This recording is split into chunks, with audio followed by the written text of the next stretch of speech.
Yeah, there is also this going on. There's an ongoing smear campaign on Twitter that has led to all of right-wing Twitter targeting Hasan. Yeah, this is something that I have noticed as well. I think this is the reason why I said I think Elon Musk wants me to be killed. Yeah, there is some very strange machinations on Twitter. In the past 2 days, a clip compilation of Hasan calling for violence and air quotes has been getting posted by right-wing accounts and has gone ultra-viral, millions upon millions of views. It was seemingly created by Tectone. It wasn't. It was created by a sex pest in the orbiter. I don't think Tectone even knows how to use editing software. Anyway, Dicktone posted it, who hinted at this. See first image, and it blew up and reposted by Right Angle News Network. Since then, Grums, Dan Saltman, Tectone, and the Quartering, Drew Pavlo, and other right-wingers have been spamming it. Some even saying that Hasan said these things after Charlie died. Elon Musk has replied several times. The compilation is a joke. The first one is him 3 years ago talking about Democrats needing to be better at debate rhetoric. He's being hyperbolic and is not meant to be taken literally. I know, but they clipped it in a way where it seems like I'm saying like the Democrats need to start killing people or something. The second is him reciting what some angry conservatives said in a voicemail to a Republican politician that made him resign. Hasan was highlighting the anger people feel with their representatives. There's also a clip of Hasan talking about the ACP and Fuentes, calling again, not for a call for violence, but they're banking on people not knowing what the ACP is and doing what they always do, taking his jokes sincerely. Regardless, this tricked most of the right-wing Twitter, who are all calling for him to either be banned, arrested, deported, or killed. These right-winger influencers either don't understand or do that when Twitch doesn't ban Hasan for these out-of-context clips, it might convince very angry people that violence is the only solution. They're putting a massive target on Hasan's back. There's one tweet, the very last one from Tectone, where he completely fabricates quotes from Hasan. He's as good as putting a hit on him with the one about Kirk. Yeah. As you can tell, it's like me with long hair talking about the Democrats and their inability to address Herschel Walker with like aggressive tone. Yeah, there's a longer clip, obviously, that Elon Musk replied to. And Elon Musk has been highlighting these like nonstop for the record. If you look at the context of it, it's very clear what I'm saying. I'm sick and tired of it. Left-wingers, liberals, you need to be showing your opponent's guts on there, okay? You need to be gutting them. You need to be shanking these motherfuckers and letting their intestines just ride on stage. What the is this shit, man? Slice them up. Slice them and dice them. What the is this? You know what's really ironic about this, by the way? I defended Donald Trump when liberals were attacking Donald Trump about the Liz Cheney comments. The argument there is not about like, you know, putting Liz Cheney in front of a firing squad and killing her. What he's obviously contextually trying to say is that like Liz Cheney would be singing a different tune if she actually was personally involved, as in if she actually was forced to, you know, serve in the military. You cannot have a bigger layup. You could not have had a bigger layup than a horrible candidate like Herschel Walker. Sure, he was prepared very well, and Herschel Walker actually had a good an advantage. He had the same advantage that Joe Biden had. What is that advantage? It's low expectations. When you are expecting Herschel Walker to go up there and drool, and he actually doesn't drool, all of a sudden, everyone's like, wait a minute, it's pretty good. This guy's actually outperforming our expectations. I'm talking about debating. I'm talking about Democrats needing to be more vicious in the realm of debate. It is a utilization of metaphor.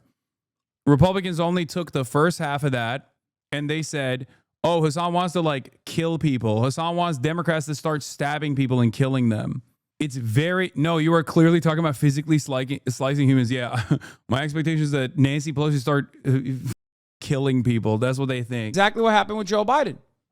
But beyond that, he was not capable of crafting sentences. I cannot believe that the moderators routinely allowed him to get away with not answering the questions. I'm going to give you one like universal example of this. When people when people are cynical actors, when they're like operatives, it's like if I were to say, I'm going to your mom, and then someone on the opposing side goes, wow, I can't believe Hasan has issued a rape threat against my mother, right? That's not what that is. That's not what that is at all. And everybody understands that. But if enough people actually cynically farm outrage, then you can turn something that is clearly not intended in that, not intended to be received that way, to turn into that. I'll give you a political example of this. with Donald Trump. There have been 2 instances where liberals took what Donald Trump was saying and made it seem as though he was actually, he was not speaking figuratively, but literally. One was with the Liz Cheney thing, right? And even my audience yelled at me for it because I defended Donald Trump's usage of the terminology, where I said he is saying that Liz Cheney is a chicken hawk, that she would not actually go out and fight these wars, but instead would send others to fight these wars at her behest. I defended Donald Trump in that regard because it wasn't even defending Donald Trump. It was defending the truth. It was defending the usage of a metaphor. Another instance where this happened was when Donald Trump said it's going to be a bloodbath or whatever, and everybody jumped on that, right? Everybody does is everybody claims they hate cancel culture, but they love utilizing cancel culture when it suits their purposes. Everybody loves talking about how they love free speech, but they always love to stop free speech from happening. It's embarrassing. Check Hasan's stream title. He's so happy. What is it? Houthis show the limit of the Iron Dome.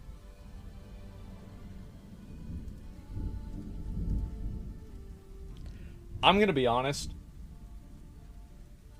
I've been pretty reasonable about this for a long time. I think they should ban him. I do.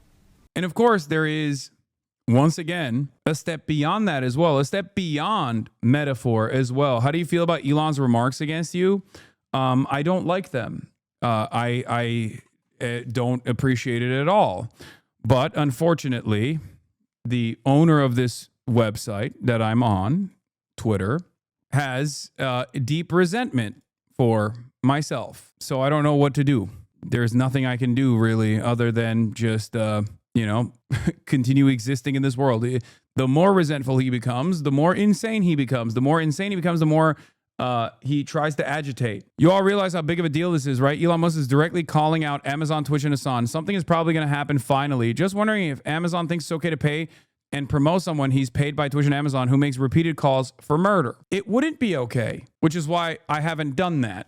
You might like are insane Bill Gates, Andrew Tate, and SpaceX. I mean, come on. The website is busted. Yeah. Meanwhile, he's fomenting race riots in the UK. It is odd.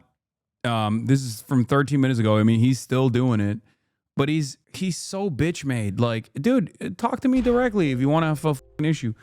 Twitch is complicit in the murder of Charlie Kirk. Here's their CEO's favorite content creator. He admits he uses coded language for assassinations, all this stuff. Hasan's compilation of call to violence is damning and horrific. He definitely created an atmosphere where political violence was lauded and Twitch encouraged it. Slice him up. You need to gut him. New Jersey-based Muslim American Hasan Piker told his 9+ million followers to murder conservatives everywhere. It's just insane. But the last version of this was also Elon Musk basically adding Jeff Bezos and demanding that Jeff Bezos ban me from the platform or some shit. But hold on, where is it? Breaking. Numerous clips of Hasan Piker calling on his viewers to kill right-wingers are going viral. None of this is true. Incitement to murder, he says. And also, if that was true, I would go to jail, which is, of course, who knows? I mean, maybe the Trump administration will get their hands on this and go, well, this clip out of context is enough for us to take action. Who knows? But yeah, he's got to be banned at Twitch. Come on. Elon Musk says yes. And the Hasan Piker calls for violence on Nick Fuentes. And that was me literally saying Nick Fuentes should debate the ACP guys. Like, that's it. That's all I said in that clip that they're talking about. I was like, I don't want to deal with Nick Fuentes. Let the ACP guys deal with them. Let them fight it out. Like, in terms of debating, which is really funny because these guys are also simultaneously saying that, Charlie Kirk was a beacon of free speech. Well, guess what? I was supposed to debate Charlie Kirk. So clearly that's, not something that I'm against at all. Hasan Piker called for Jackson Hinkle's group, American Communist Party, to go out and kill right-wingers one day before Charlie Kirk was killed. Again, Drew Pavlov. Interesting. I thought that guy was a liberal. Hasan, we need to kill all landlords of the roads soaking their capital's blood. If you want to fix America, you should kill Rick Scott. Charlie Kirk, guys, someone's got to do it. Charlie Kirk gets assassinated. Hasan, wow, this is horrible. And can't believe this happened, guys. I don't condone this. Pretends to cry to seem human. Go fuck yourself, you terrorist-loving piece of shit, he says. None of this is real. He's a desperate fucking charlatan. It is what it is. No matter what happens, all I can do in this situation is show you what the actual clips are, what the actual context is. And if you see it in the wild, you can like correct people if you want. Could you sue for slander? No, dude, it doesn't work that way. Please stop. Yeah. Elon Musk has now on 4 different occasions demanded or reposted like Dan Stalkman, and is now is adding Jeff Bezos to try to get me banned. Not good. Dude, this is not like some low motion shit. Like Elon Musk highlighting this. This has got 91,000 likes, bro. It's got millions, 6.2 million views. It's the classic, my ideological enemies are incapable of engaging in metaphor. That's just never the case. They are unable to engage in metaphor. They will never be able to engage in metaphor. He must mean everything literally, right? That's what they do all the time. And that's precisely what's going on here as well. Like I'm very clearly talking about in most of those clips that they clipped that are like, 10 seconds long usually, I'm either talking about a metaphor in which like what Democrats need to get more aggressive in debates, or talking about how Nick Fuentes, I'm not going to debate him, but let ACP deal with him, like let ACP, the American Communist Party, debate him, or talking about how like there is so much discontent that people are unafraid to say their government name when they're like directly issuing a death threat to sitting congresspersons. And they turn around and say, this is very obviously like a direct call to violence. And it's funny because it's like from half of the clips are from like 4 years ago, 5 years ago. One of them is like from 7 years ago. Talk about the kill Rick Scott stuff. I have a video on my YouTube page if you want to go find it. That was yet another instance where like Republicans were manufacturing outrage and misconstruing my words. I mean, like I said, all of those things I've addressed a million times over. You should make a YouTube video of you just addressing and shattering all this fabricated nonsense. Should I? What do you say when I tell you that those videos exist already? Do you think it matters to these people? Do you think they care about the truth? No, of course not. Yeah, because no one would go back and find all those individual videos. I mean, it doesn't matter. The debunking doesn't matter. I have done the debunking a million times over. It just, people don't care. They're not, you can only convince someone who is actually invested in the truth. If they're not invested in the truth, and this is not something that they're interested in at all, they're just like angry and they're looking for a target that they find to be appropriate, you're never going to be able to, like, you might be able to convince your parents who are just like, oh, I heard this guy that you're watching has said a bunch of violent stuff. You can have a conversation with them and be like, that's not the case. Here's why it's out of context. He's speaking metaphorically, blah, blah, blah. But like to the average onlooker online who has already established their worldview, who are just literally not reasoning, who are not listening to reason whatsoever, they're angry. They're looking for a valid target. I happen to be the most visible target that they can launch their endless anger towards. Like the dude that Elon Musk retweeted, Dan Stalkman, has openly admitted that the truth doesn't matter as long as people are shitting on me. Yeah, I mean, this is little weasel rat. I mean, it's okay because I'm doing the same thing. See, this is what you guys don't get. This is what you don't get. You don't play the game. You don't play it strong enough. Dan Stalkman. He's like admitting to taking out of context clips and just lying over and over again for defamatory purposes. You're over here like, Dan, do not bring up that he went to a brothel. Yes, it was raided, but in the end, they didn't find enough crimes to shut them down. He has no issues clip chipping me. Okay, he's fine doing it. Why the f would I not do it in return? He does not care. He thinks it's totally appropriate because I'm the singular most evil figure in American politics. Yeah, they have a pretty sophisticated network of harassment that even journalists have written about at this point. Like Bloomberg wrote an article about it. The difference is, of course, like there's only one country's troll operations and troll farms that will take it to that level, and that country is Israel. And I think we all know, I am an op to the state of Israel. So they will use their sophisticated influence peddling operation to elevate Gamergate style harassment campaigns and like try to legitimize them, because there's a network of newspapers that will always cover that shit too. New York Post, Jewish Insider, sometimes Fox News will do it as well. You can be so obnoxiously hypocritical. You say people don't care about the truth, so they won't listen, but then say you stream on here to change those people's minds just so you don't want to make those videos anymore. No, dumbass, I already have made those videos. My point is, there are always going to be some who just don't want to see it or don't want to hear it. What the f wrong with you?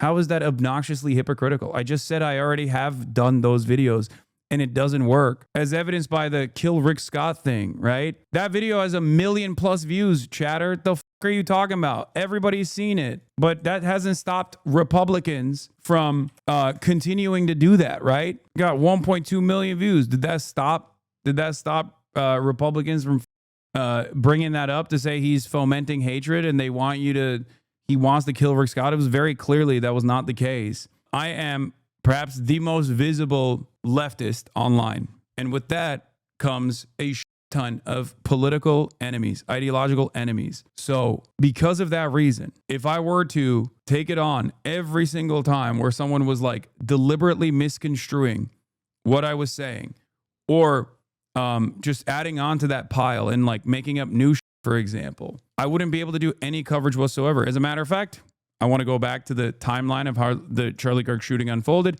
and here I am trying to explain to people this other thing now. Hasan, I've never seen you correct or take accountability for what you say. It's always out of context or misconstrued. I understand that does happen, but it's not always the case. Okay, here. The Rick Scott situation is a perfect example. This is why I don't deal with bad faith actors, by the way. I said if Republicans, in a conversation that was taking place where Republicans were slated to cut $800 billion from Medicaid, which they are, by the way, they successfully pushed that legislation. The Speaker of the House said Republicans care about Medicaid fraud. Republicans care about Medicare fraud. We want to tackle Medicare fraud. Are people who are covered by Medicaid now going to potentially lose Medicaid coverage as a result of this? No, look, the White House has made a commitment. The president said over and over and over, we're not going to touch Social Security, Medicare, or Medicaid. We've made the same commitment. Now, that said, what we are going to do is go into those programs and carve out the fraud, waste, and abuse and find efficiencies. Couple of examples. You know, there's about $50 billion estimated that are lost every year in Medicaid just in fraud alone. I responded to that by saying if the Speaker of the House and the Republican Party broadly cared about Medicaid fraud, they would do the death penalty to Rick Scott. But instead of saying they would offer capital punishment to Rick Scott, I said they would kill Rick Scott. Republicans took that and went with Hasan wants Rick Scott to be assassinated. He's calling for the assassination of Rick Scott. They didn't even actually change the context whatsoever. They just straight up showed the actual thing that I was saying. But because of the language that I used in that instance, they were able to get a 1-day suspension off of it. I explained my position. I apologize for the words that I used in that moment, taking the accountability that you are saying I do not take. So obviously, I shouldn't have used hyperbolic language, and there's definitely some ownership that I must take. Some apologies there. I should not have said Mike Johnson should kill Rick Scott. I should have simply said Mike Johnson should punish Rick Scott, perhaps with the, maximum punishment, whatever that would be, for defrauding Medicare and Medicaid for over $1.7 billion. And also went beyond and talked about why I was saying this about Rick Scott, making it a story about Rick Scott's historic Medicare fraud. Because the reason why I brought up Rick Scott and not any other congressperson was because Rick Scott, when he was working for a private healthcare provider in the state of Florida, actually did Olympic levels of Medicare fraud. So not only did I take accountability for the language I used in that moment, but I also described it. And yet you're still on this issue claiming I don't take accountability whatsoever and it's always out of context. What am I supposed to do? Fair enough, I didn't see that. No, dumbass, that's the problem, because you don't see anything, you don't care about anything, you just operate off of the whims of what other people are saying. The very same people that elevate something that is not actually a significant piece of discourse to make it a sincerely a sincere moment of accountability. Dumbasses like you get duped by that.